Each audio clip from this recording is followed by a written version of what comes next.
vida, a alegria do encontro. Estou aqui nesse ativismo delicado por uma estética da vida viva. Hoje, para segundo domingo do Advento Terrano, somos planta. Então, para quem está acompanhando a série, na próxima semana somos ar e na última semana somos fogo. Quem não assistiu, somos pedra, desde a semana passada, está aqui na playlist do canal.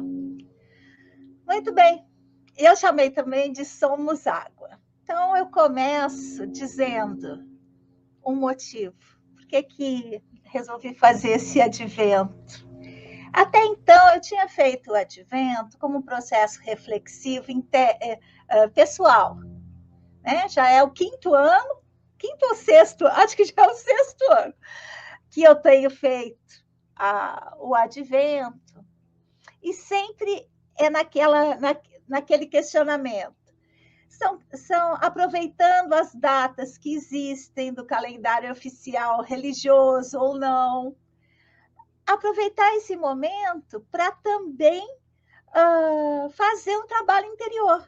É assim que eu tenho usado a Quaresma, que eu tenho usado as noites santas, que vão do Natal até o Dia de Reis, do calendário católico, ortodoxo, né, cristão, que usa essas alegorias, e a Quaresma. Mas esse ano eu achei que a gente precisa, eu tenho visto, com o negócio da pandemia, muita gente veio aqui para a internet, né? A gente já está aqui faz tempo, mas muita gente apareceu, e aí tem coisa de advento para todo lado, e eu gosto de participar, gosto de escutar, gosto de ouvir, gosto de ver, e eu tenho reparado que a ênfase na supremacia humana, ela permeia os discursos, e claro, permeia os discursos porque é elemento da cultura.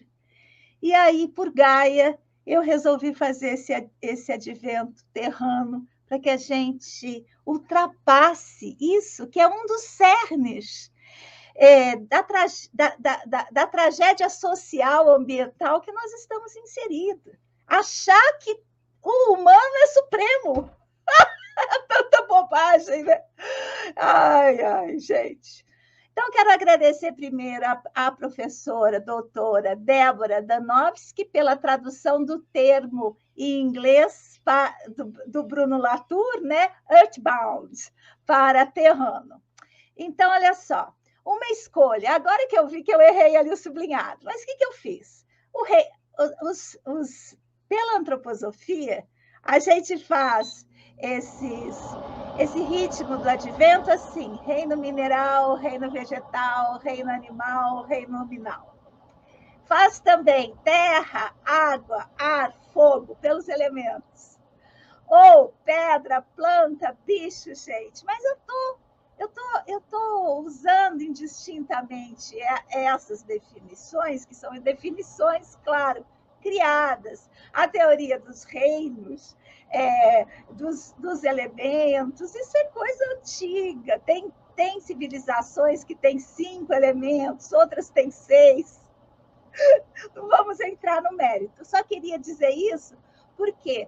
Porque a semana passada eu falei pedra, hoje planta, mas na semana que vem eu vou usar ar e fogo ao invés de bicho e gente. Isso tem mais a ver com os autores que eu estou usando e com o que eu gostaria de falar. Semana que vem eu explico por que eu estou usando ar e não bicho. Então vamos. Quero falar que as referências estão lindas, estão já no nosso site, o acesso para o site já está aqui na descrição desse vídeo, vai ficar lá, os vídeos também, se você está assistindo depois. Eu quero cada vez mais que nós, usuários dessa rede virtual, ao invés de sermos levados, aprendamos a conduzir os processos, para a gente não ser capturado em certas coisas que tem por aí. Muito bem, então as referências gerais estão lá, e O site, você entra pelo ninaveiga.com.br, logo ali em Vivências de Época, você já encontra o Advento Terrano, e aí lá tem outras referências que vão nos atravessar, às vezes muito sutilmente, tá? E essas referências, elas também fazem parte de outros estudos que a gente tem aqui no canal. Quem acompanhou, por exemplo, esse ano todo, a gente teve a Tenda Filosófica, que teve muita relação com isso que a gente está fazendo aqui. E no site do Ativismo Delicado você encontra todos os nossos grupos de estudos, pode se inscrever para os próximos, e vamos em frente. É um porquê. Tudo que fazemos é em honra à terra. Tudo que fazemos é em honra à terra. Uma intenção: ultrapassar dicotomias e desincentivar supremacias. De que maneira ultrapassar dicotomias? Separação entre o ser e o mundo. Nós somos o mundo somos nós, a gente vai ver agora. E desincentivar supremacias. O ser humano não é supremo em nada, gente. Nós somos juntos. Não há supremacia. Então, um efeito de sentido pretendido. O que eu quero com essa série do Advento? Fazer ver que existem gentes a pensar e exercitar outros modos possíveis de compor o mundo. É um índice. Eu quero que você passe por aqui, vai embora, vai estudar, vai criar grupo de estudos, vai fazer revolução. Porque tem gente que está dedicada a isso. E quem sabe você vai ser mais uma, dentro da sua rede, da sua área de atuação, a fazer desse mundo uma coisa muito legal, não é? Dá sim. Uma vontade maior, que a Terra seja valorizada como entidade plena de sentido e de sensibilidade, para nos ajudar a nos tornarmos terranos. Essa é a minha vontade maior, que a gente se considere parte dessa terra, porque a grande maioria dos religiosos, a grande maioria, até mesmo dos pensadores que nos constituem nas nossas formações, eles querem ultrapassar a terra, vencer a natureza, dominar o mundo, que nem nos desenhos animados, né, gente? Essa coisa da terra suja. A terra é considerada suja. Quando esses dias veio pela primeira vez, eu falei com uma criança em 2 anos, uma sobrinha passou de viagem aqui, deu uma paradinha. E aí ela viu que meu croque branco, só tinha esse daqueles baratos. Estava sujo de terra e ela falou, tá sujo. Entende? A gente acha terra suja. E nós somos terra. Até a nossa noção de sujeira precisa ser repensada, né? Isso ela tinha 4 anos, imagina agora, gente. Uma pergunta que ficou da semana 1. Então, essa pergunta ficou e eu queria trazê-la, então. Como ouvir e compreender vozes não humanas? Então, essa é uma questão que a gente... E hoje, os autores... Está difícil hoje, assim, porque é muito complexo, mas eu não quero que vocês se assustem com a complexidade. Pelo contrário, eu quero que a complexidade leve vocês à pesquisa, leve vocês a... É um índice, né? Leve vocês a querer saber mais. Essa é a vontade que eu tenho. E não só ficar acendendo velhinha, fazendo caderno. Eu estou acendendo velhinha, estou fazendo caderno, mas acho que o mundo está precisando de mais, né, gente? Muito bem. Uma voz planta. A gente cresce no mundo enquanto o mundo cresce na gente. Diz lá na Tenda Filosófica 5, professora doutora Carolina Duarte, citando quem? Citando Tim Ingold, que vai estar conosco hoje bem de pertinho. Uma impressão, diz o Ingold, parece que até as plantas fazem planos. Ele está falando de uma coisa interessante, ele está falando de plantas carnívoras que fazem armadilhas, mas eu trouxe isso mais por uma brincadeira e também para começar a gente acostumar o ouvido a escutar seres que não falam o nosso idioma. Então, parece até que as plantas fazem planos. Para a gente olhar isso. Eu dei uma palestra esses dias num lugar que é sobre o brincar, e eu falei, as plantas brincam. Porque outro motivo, um limão espinhudo, com aquela folha dura, faria aquela flor maravilhosa e se transformaria num limão com aquele gosto, se não fosse por brincadeira, não é? Muito bem. Uma constatação antropológica. E aí começamos a trazer. Ai, tem uma coisinha aqui me pegando. Olha só. Em um mundo da vida, só há eventos em andamentos. Nada de sujeitos, nem objetos. Apenas verbos. A gente tem que ultrapassar a dicotomia sujeito-objeto. Não há objetos para o nosso uso. A vaca não nos dá leite. A abelha não faz o mel para nós. Não! Muito bem. Então, vou ler um pouco mais aqui do Ingold, que eu copiei para o meu caderno. Uma vez que reconhecemos que desenvolver uma pessoa, e eu chamei de uma nova perspectiva de educação, que é isso que a gente está fazendo aqui. Pensando outros modos de compor agenciamento, pensamento. Então, diz o Ingold, na página 15.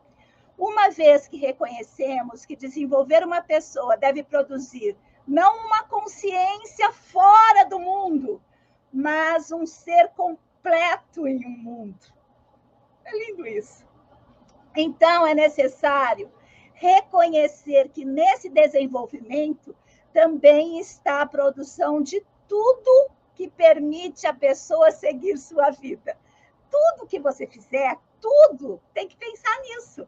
Por isso que eu vivo dizendo que antroposofia são aquelas 4 letrinhas. Migo, o mundo é comigo dentro. Se a sua antroposofia não está te colocando no mundo como ele é, ou está te sugerindo para sair desse mundo, porque você vai ficar evoluída e não vai precisar mais chegar nesse mundo, cai fora porque estão te enganando.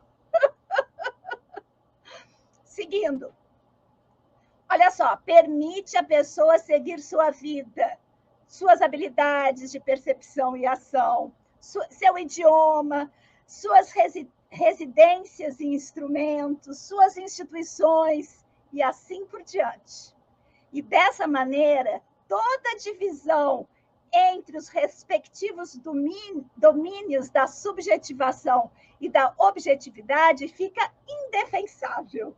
Então, ele está aqui do nosso lado, dizendo, não tem diferença entre eu e a escola do meu filho, não tem diferença entre eu e o meu trabalho, o mundo é comigo dentro.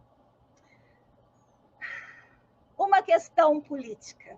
E aí eu vou trazer do livro do Bruno Latour, foi esse que eu usei. Foi esse? Não foi. Usei esse aqui, ó, tá? Políticas da natureza. Por quê? Qual que é a minha ideia? A minha ideia é que a gente perceba que a gente precisa ter outros modos de constituir instituições, leis, para incluir os seres que não falam o nosso idioma, o idioma do humano. A gente precisa de legislações terranas, como já existe até a Constituição, né, maravilhosa, terrana, mas a gente precisa disso. É nesse lugar que eu estou hoje. Diz o Michel Serres, outro autor bonitinho, citado lá pelo Bruno Latour, numa nota. Diz assim, certamente ignoramos a linguagem do mundo, ou não conhecemos dela, senão diversas versões animistas, religiosas ou matemáticas. Quando foi inventada a física, diz o Michel Serres, os filósofos foram dizendo que a natureza se escondia sobre o código de números ou das letras da álgebra. Esse termo código vinha da onde? Do direito. Na realidade, olha só que lindo que diz Michel Serres. A Terra nos fala em termos de forças, ligações e interações. E isso basta. A gente precisa aprender a ouvir.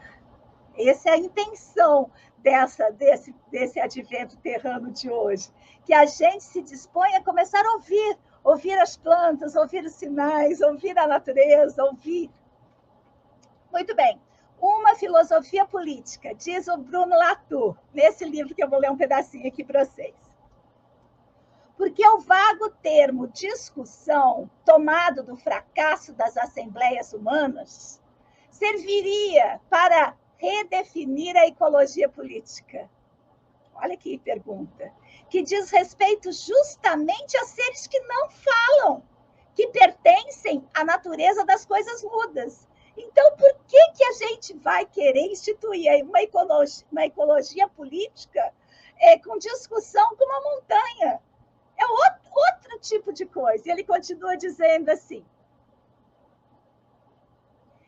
Porque a política fala e palavreia, mas não a natureza. A não ser... deixa eu colocar assim, fica bonito vocês verem a capa do livro. A política fala e palavreia, mas não a natureza das coisas, a natureza, a não ser nos antigos mitos, fábulas e contos de fada. Ora, se deslocarmos nossa atenção para mostrar que os não-humanos, eles também são incluídos nos numerosos embaraços da fala, isso nos permitiria modificar já o sentido da palavra discussão, para fazê-la passar da tradição política àquilo em que vai se tornar na futura tradição ecológica, guardando para a palavra, ao logos, o lugar central que lhe foi sempre reconhecido em filosofia política. O que ele está falando? Que o logos, ele não é só o palavreado, ele também são esses sinais que ele disse da outra vez ali, o Michel Serres traz, forças, ligações e interações, que é o modo de falar terrano. Para sorrir, não se pode separar nem fisicamente, nem metafisicamente a planta do mundo que a acolhe. Acho isso demais. E é do Cottia. Uma imaginação. Agora eu estou nesse livro aqui, tá? Emanuele Cottia, tá? A Vida das Plantas. Uma metafísica da mistura. Aos paradoxos da consciência que só sabem figurar formas sobre a condição de distingui-las de si mesma e da realidade de que são os modelos, a planta opõe a intimidade absoluta entre sujeito, matéria e imaginação. Imaginar é se tornar o que se imagina, e continua ele. Não, terminei, deixa eu ver aqui. Pronto, um sentido. Copiei aqui, mas copiei aí também. Tinha esquecido. Um sentido. Interrogar as plantas é compreender o que significa estar no mundo. E tem uma coisa que a gente faz em antroposofia, e ano após ano eu proponho às minhas pesquisadoras das nossas pós-graduações fazerem, que é a observação das plantas. Que além de fortalecer, como a gente já viu nos adventos dos outros anos, que também estão arquivados no nosso acervo, fortalecem o nosso ser, o nosso corpo etérico e tal, também nos permite entrar em integração com a Terra. Então, vou lá falar do Emanuele Cottia. Interrogar as plantas é compreender o que significa estar no mundo.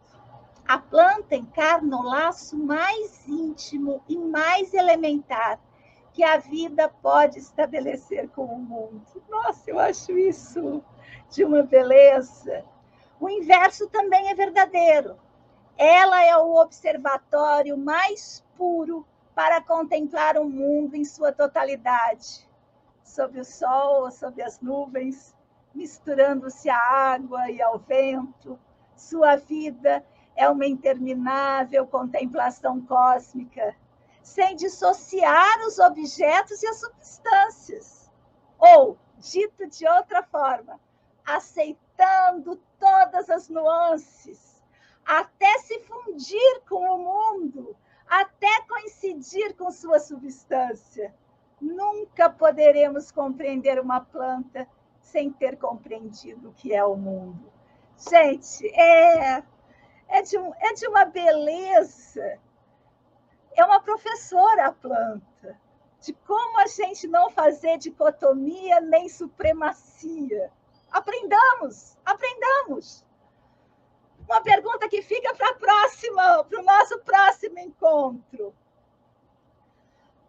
Como faremos para convocar o coletivo segundo novas bases?